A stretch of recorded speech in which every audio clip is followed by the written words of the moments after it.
O estresse no trabalho resulta em um aumento de 30% nos níveis de risco e doenças cardíacas. Essa é a política de fazer o menos... o mínimo viável. O médico, às vezes, ele acaba de formar, ele fica naquele desespero de fazer plantão.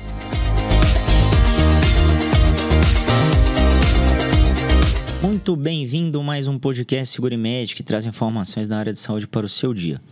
Meu nome é Cassiano Oliveira, advogado especialista em Direito Médico e consultor empresarial. E hoje, no nosso episódio, falaremos sobre bem-estar mental nas empresas. É um tema muito interessante, né? Até tendo em vista porque nós estamos gravando em setembro, né? E setembro tem uma campanha muito legal com o Setembro Amarelo, onde fala sobre prevenção de suicídio. E isso a gente também, né, já falando, a gente gravou, né, em episódio anterior com a doutora Laiane. Ela é psiquiatra, médica, especialista, né, ali nessa área, e a gente teve um debate muito interessante.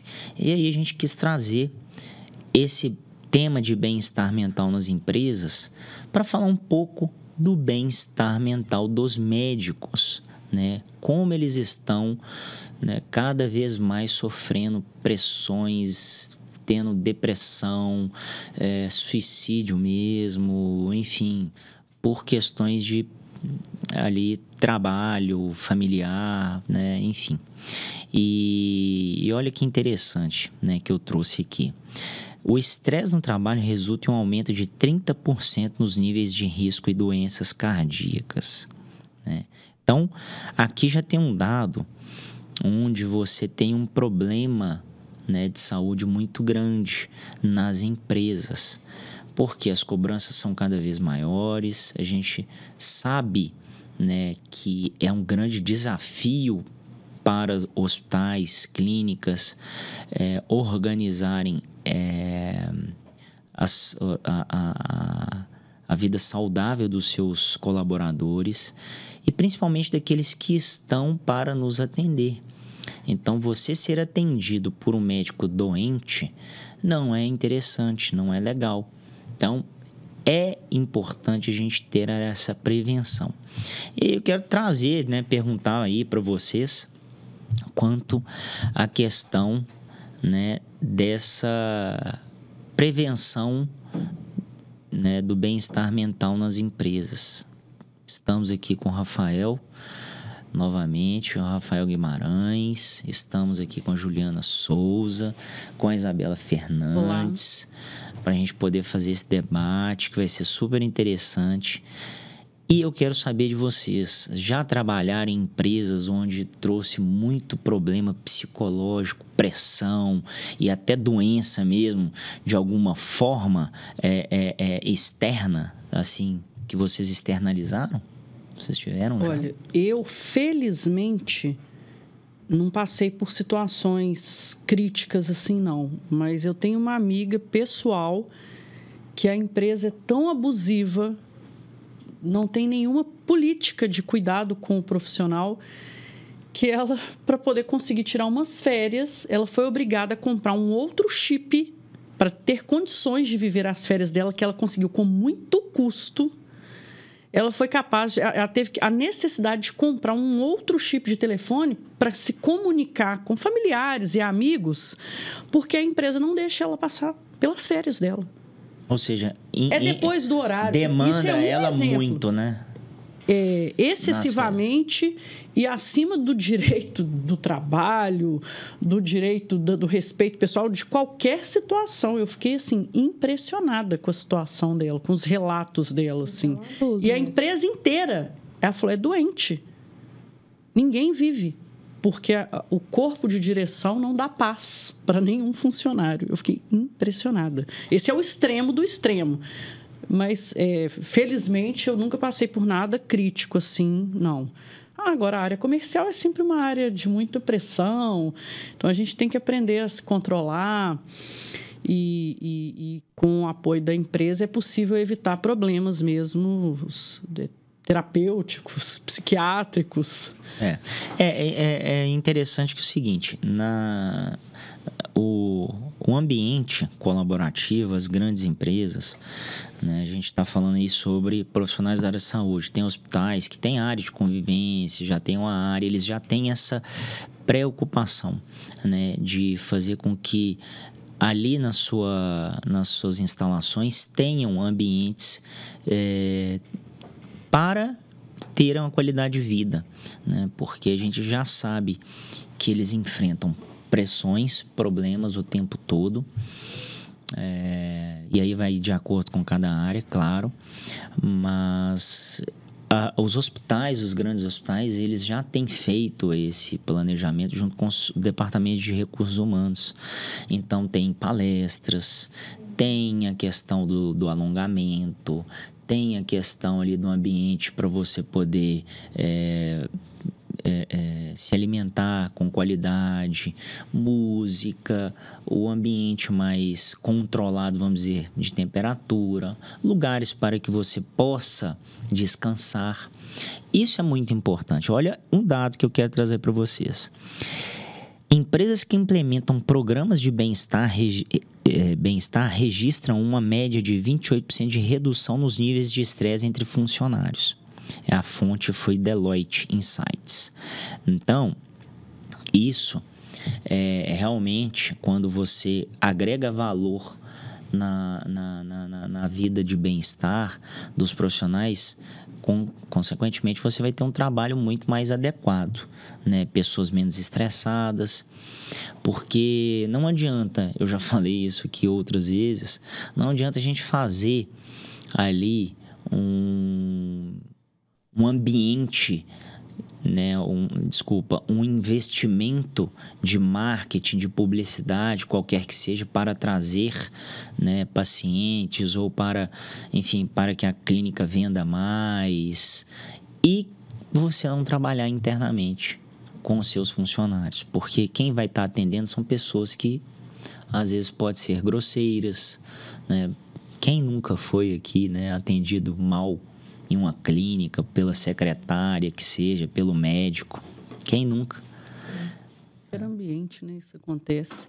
E a empresa que se preocupa, as instituições que se preocupam em investir no bem-estar dos seus profissionais, colaboradores, parceiros diretos, indiretos, de forma geral, tem pesquisas que já apontam que empresas que têm essa conduta, elas têm 12 profissionais 12% mais produtivos no dia a dia. Aí isso reflete de várias formas, porque atendeu bem um cliente que vai ficar mais satisfeito e vai comprar mais ou vai indicar mais.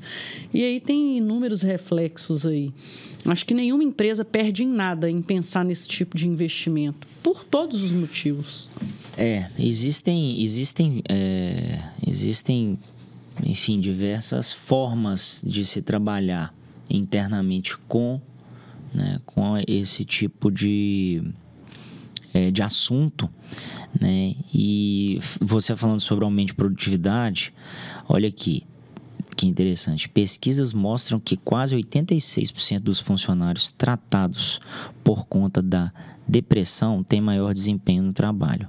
E, em alguns estudos, o tratamento de depressão demonstrou reduzir o absenteísmo e o presenteísmo em 40% e 60%, respectivamente. Absenteísmo, a gente sabe que ali é a pessoa que não... Realmente ela está fora, ela não trabalha, ela fica... A frequência dela é baixa. A frequência é baixa. Agora, o presenteísmo é o que acontece com muitas das empresas.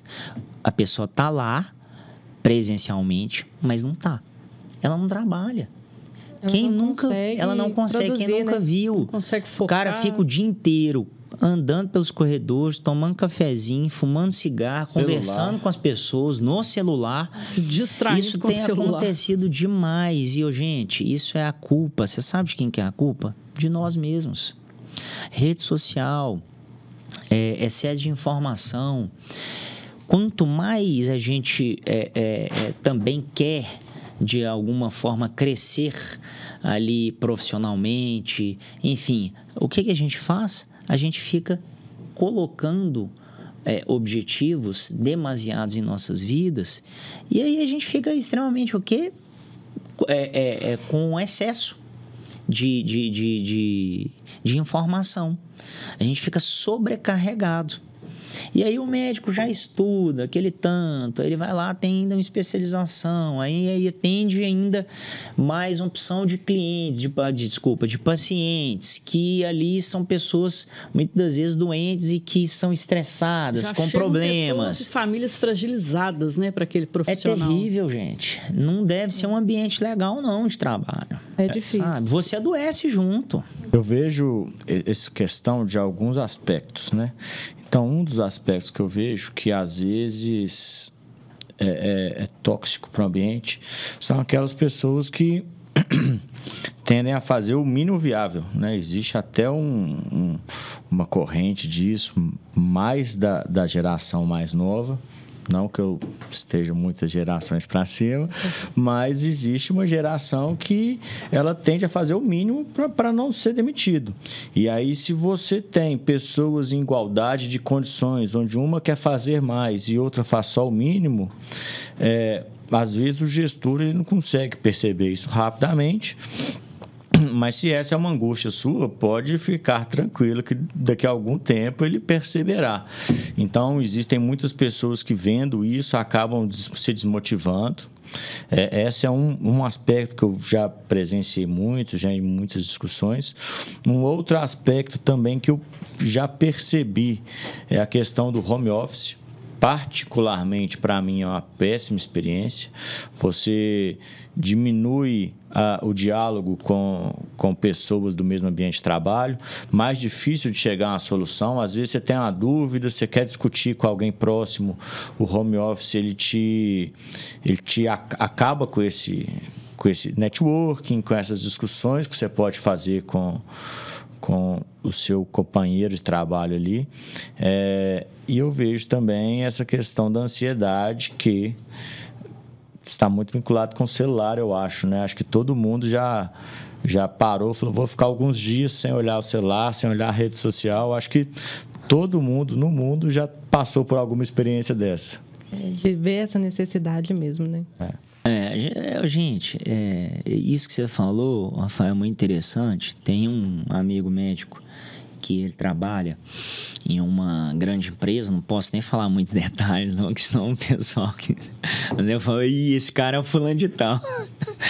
Que eles trabalham em equipes e eles fazem laudos, e é super interessante que tem um determinado médico lá que ele é considerado um morcegão. Ele vai deixando os laudos, entendeu? Os mais difíceis para os outros. Então, às vezes que chega ali na hora dele e tal, ele enrola o quanto antes. Para quê? Porque a pilha de laudos vai aumentando e outro médico tem que ir lá pegar. Então, ele só acaba executando ali o que é filezinho para ele, né? Que é o mais fácil. Olha, para você ver, isso acaba fazendo o quê? Sobrecarregando os outros. E os outros ficam estressados. Essa é a política de fazer o menos... o mínimo viável. É o mínimo viável. Só que, né, quando tem qualquer tipo de conversa de rolar a cabeça, ou seja, parece que eles vão mandar alguém embora da equipe. A equipe junta e todo mundo fala, se for tirar alguém, vamos já escolher quem que é. Quem que vai tirar? Todo mundo sabe quem que é o cara que não gosta de trabalhar. Uhum. E isso acontece em vários hospitais, várias clínicas. Né? Isso acontece para tudo na vida, né? Igual a gente já conversou em outro podcast, é que o médico, às vezes, ele acaba de formar, ele fica naquele desespero de fazer plantão, monetizar o tempo que ele perdeu, gastou estudando, né? Melhor dizendo. Então, ele chega num momento ali que ele falou, tô cansado de tudo, vou fazer o mínimo viável para poder manter meu emprego. E tem que entender que para tudo na vida, até para o médico, é uma escada que você vai passo a passo. Uhum. Então, isso é muito danoso pro ambiente de trabalho. Exatamente. Olha que... Pode falar. E eu acho que o líder, ele tem que estar muito atento a isso, né? Geralmente, fazer a gestão disso. Fazer a gestão disso, eu acho que é o essencial. Então... Tanto o líder ele tem que estar atento para poder acionar a equipe quando ele notar que tem alguma coisa acontecendo. e verificar o que é. E o líder, ele tem que se preocupar com sua saúde mental, né? Porque para ele conseguir verificar isso e ajudar a equipe, ele também tem que estar bem. Exatamente. O que acontece muitas vezes é o contrário, né? O líder totalmente sobrecarregado, ele está passando por diversas dificuldades por causa das questões de objetivos e de metas, né? Que os superiores têm cobrado e assim vira o que é uma bola de neve. E delegar é uma arte, né? É uma coisa que eu sofri muito, ainda acho que sofro. Acho que todo mundo tem aquele pensamento que se eu fizer vai ser melhor. Mas abraçar o mundo, né? Não adianta. Isso, não adianta. E a arte de delegar é uma arte que muitas vezes o líder, o gestor ali, ele ocupa o cargo porque ele exercia a função bem, mas na hora de fazer a delegação ele tem essa dificuldade. Exatamente. Isso adoece, né? Adoece, com certeza. É uma sobrecarga, né? Sim. É uma sobrecarga muito grande, porque às vezes a pessoa sabe fazer o seu trabalho, só que ele é tão boa que fala, vamos colocar aquela pessoa ali para liderar. Mas os administradores, eles têm que ver que para você poder colocar uma pessoa para liderar, tem que ver se ela tem essas funções. O RH, ela pode fazer essa verificação. E se não tiver, você pode treinar. Exatamente. É a importância, você tem que fazer isso antecipadamente. Às vezes você é um bom executor, você recebe a promoção e você passa a gerir uma equipe. Só que são qualidades distintas. Você tem que saber que, como um bom executor, eu sabia fazer. Agora eu sei ensinar, eu sei delegar. Então, a partir do momento que foi depositada uma confiança em você, aquilo que você exercia no cargo anterior, antes de ser líder, ela não é mais suficiente. Você tem que adquirir, aprimorar outras habilidades. É perfil. É perfil, mas é o que eu gosto de dizer. Nem todo executor, ele vai chegar a líder ali. Mas isso pode ser treinável. Se você tem realmente uma pessoa que ela tem uma facilidade de aprender, ela pode ser um bom líder. Ninguém nasce. É lógico que algumas pessoas têm as características de líder, de se impor mais, né, desde pequeno. Mas isso não quer dizer que só essas pessoas que nasceram assim podem ser assim. Não tem nada disso. Não tem isso. Tudo é treinamento. É igual eu gosto de dizer, vendas. Vendas, o cara tem que ter o dom. Até como jogador de futebol. Tem gente que sabe, né, tem uma facilidade com esporte, tá? Mas você pode aprender, você pode pegar um menino que é ruim de futebol e fazer ele ficar bom, da mesma forma como pessoas que não sabem vender e são ótimas vendedoras. Tudo é execução e treinamento. E a mesma coisa transformar uma pessoa em fazer uma boa gestão do trabalho lá, do ambiente de trabalho, para tornar ele saudável. Você contrata empresas. Você pode contratar, se você não sabe fazer, você contrata empresas para poder colocar isso. Né, para poder fazer isso funcionar, né? Você vai colocar dentro, né, da sua atividade corporativa e isso vai acabar o quê? Sendo um hábito da organização. E vai ser, assim, super interessante a longo prazo, porque os índices de, como é que eu posso dizer, de rotatividade vai melhorar, produção, atendimento, é muita coisa melhor. Então, muitas vezes a gente fica muito ligado só no operacional, nas execuções, mas a gente esquece das pessoas. Os soft skills, né, que são essas habilidades. Soft skills. Elas Exatamente. acabam criando um ciclo virtuoso, né? Só agrega ao empreendimento, ao hospital, onde está sendo verificado. Perfeito, é isso aí, gente. Olha para você ver, diminuição do risco de suicídio. Segundo a OMS, 90% dos casos de suicídio pode ser evitado e um dos principais meios de prevenção é o diálogo. Devido ao medo, ao preconceito e até à ignorância sobre o assunto, o suicídio é um mal silencioso, porque muitas vezes a pessoa não deixa transparecer comportamentos com tendências suicidas.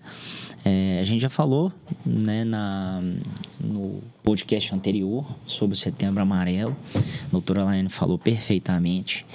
E é uma questão tão simples, né? Escutar o outro. Só que a gente não está mais, né, de acordo aí com essas redes sociais, com a correria do dia a dia, a gente não está, muitas vezes, escutando o outro. A gente não está com tempo, porque a gente o tempo todo a gente está com o celular. Eu quero dizer até um exemplo meu ontem, não, né, de eu chegar no balcão ali de atendimento, eu estava conversando, estava em reunião com a pessoa, só que eu estava para poder ser atendido e para eu não ser indelicado com a pessoa que eu estava no telefone, no celular, eu estava conversando com ela e tal, e achando que dava tempo de eu só falar com a moça assim, olha, meu horário é às 16h30, tudo bem e tal, né? Só que aí ela não viu, parece. Eu falei, meu horário é 16h30, tá? Eu vou ficar guardando aqui. Aí ela começou a falar um tanto de coisa comigo. Aí eu ficava prestando atenção nela, ficava prestando atenção na reunião. Ligação. Na verdade, eu não prestei atenção em ninguém. E aí, o que acontece? Sabe aquela sobrecarga de informações? E é um erro, gente. A gente tem que parar. Às vezes, eu vejo em reuniões online, às vezes, que a gente faz, as pessoas totalmente viajando, não estão escutando, cara. Estão fazendo outra coisa. Estão aqui olhando e tal, e acham que a gente não vê. Tá lá, digitando, fazendo as coisas e tal, e a gente falando. E isso acontece em aula. Juiz, e assim vai. Cara, vamos fazer o seguinte, você tem que estar presente, sabe? Presente no ambiente. Faz aquilo ali. A história do pato, né? Ele não nada, não voa e não corre bem. Quer fazer tudo mas de uma não faz vez. nada bem feito. Exatamente. A mesma coisa é escutar alguém que está precisando, né?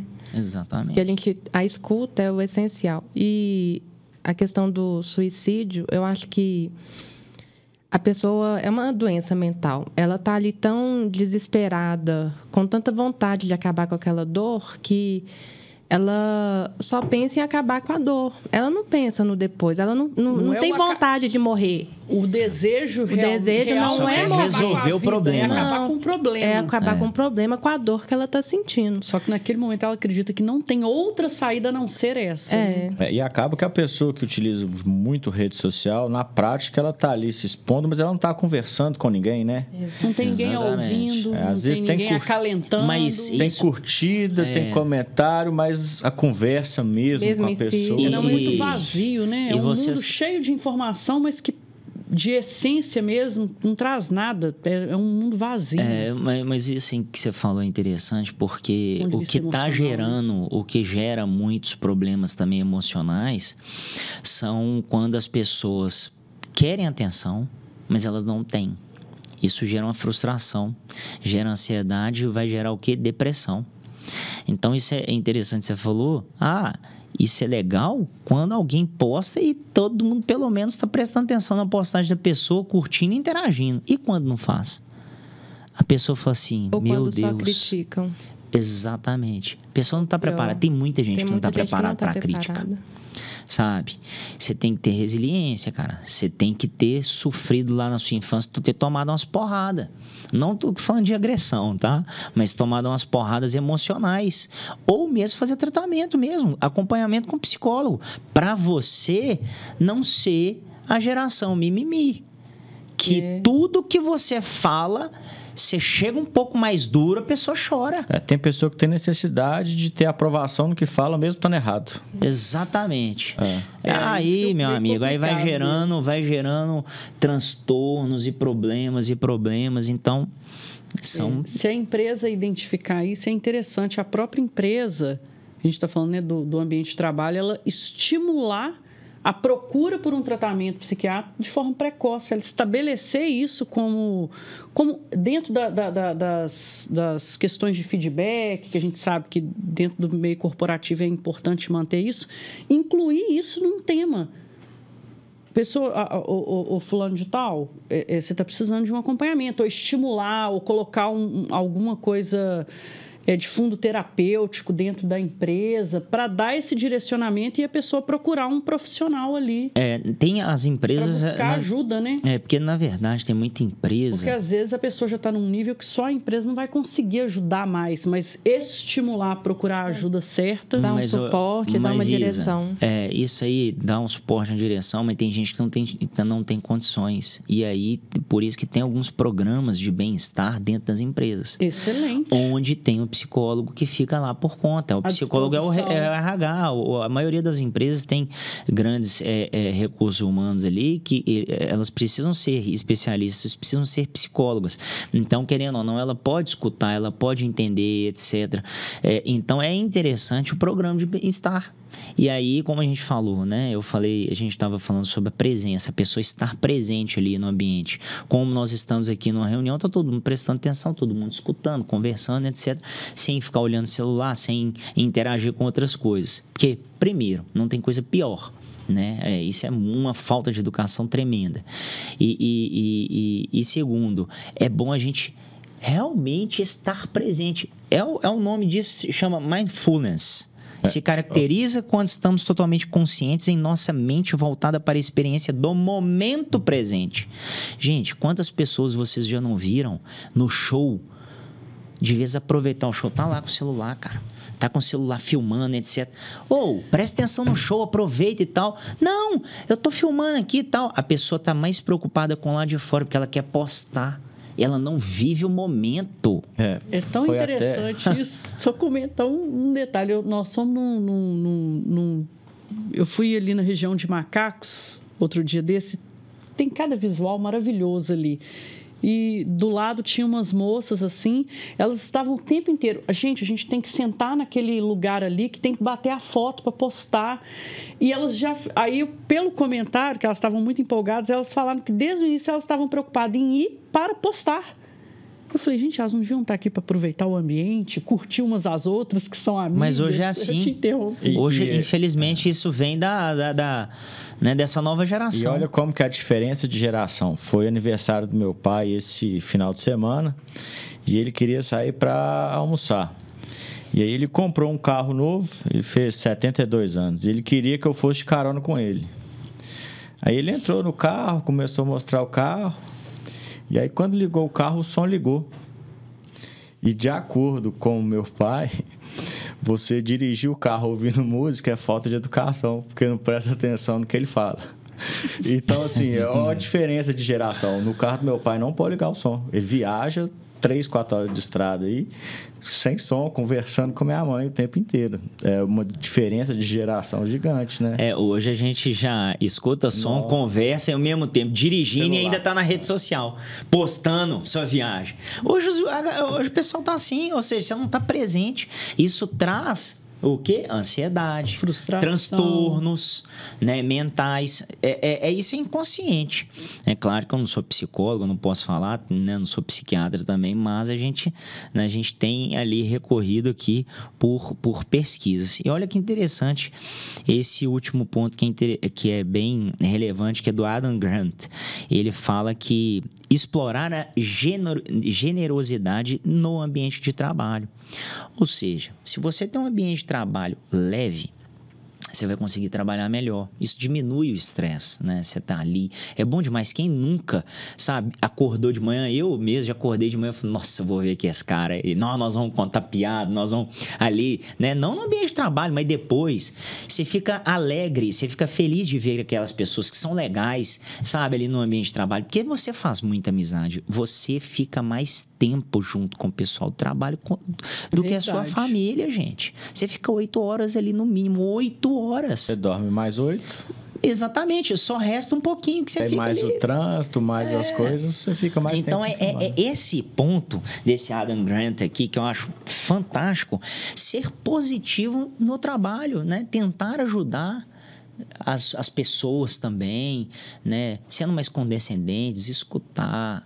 Isso tudo faz uma diferença. Poxa, quem nunca precisou, você tem dia que você tá mal ali e tal, você tem que fazer o trabalho, aí alguém fala assim, cara, eu terminei, você quer que eu te ajudo? Nó, quero demais.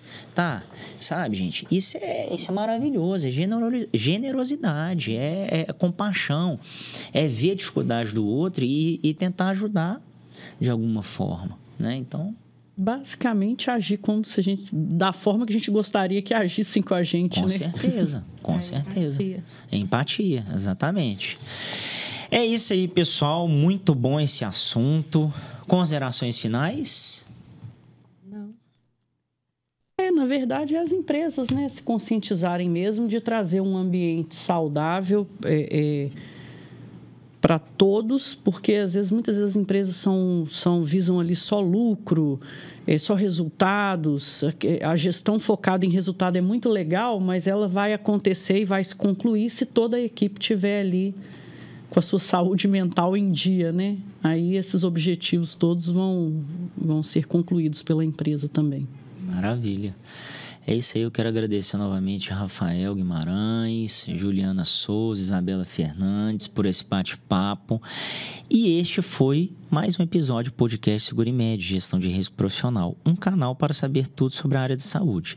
Não deixe de nos seguir, compartilhar e dar seu like. E se quiser saber mais sobre este assunto, entre no link que está logo abaixo do link da biografia do canal. Um forte abraço e até o próximo episódio.